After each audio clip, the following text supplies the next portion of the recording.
Kakšna je bila vloga Ministrstva za zdravje pri reševanju otroške srčne kirurgije?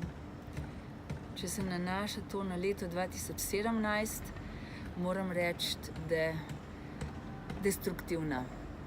Ker do takrat, ko se je začela gonja proti vodstvu UKCL, se pravi julija 2017, smo uspeli s skupino strokovnjakov, ki dela na področju otroške srčne kirurgije v širšem pomenu besede, ustvarjati nove pogoje, izboljšati razmere, izboljšati obravnavo bolnikov in ustanovili smo center za koordinacijo dejavnosti, izboljšali in koordinirali smo razmere v službi za kardiologijo, potem pa kar naenkrat to ni bilo dobro.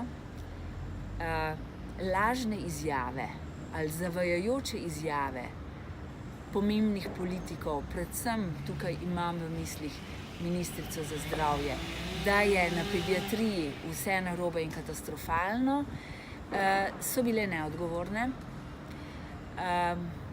škodljive za UKCL, škodljive za pediatrično kliniko, predvsem pa najbolj škodljive za starše otrok s prirejanimi srčnimi napakami, ker so bile neosnovane.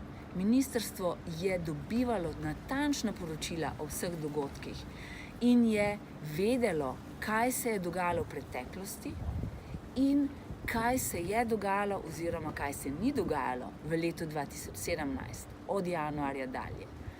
In mislim, da bi morala ministrica natančno prebirati naša poročila, kajti vsem tem, na kar je aludirala svojo izjavo, je bila obveščena pravočasno in adekvatno in vse skupaj, kar je prišlo v medije 12.6. kot katastrofalno, se je dogajalo pred letom 2017.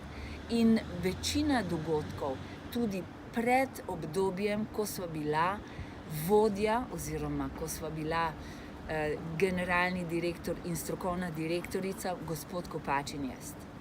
In take manipulacije in taka ravnanja in žrtvovanje cele stroke se mi zdi totalno neodgovorno strani vodstvenih struktur, ki vodijo našo državo.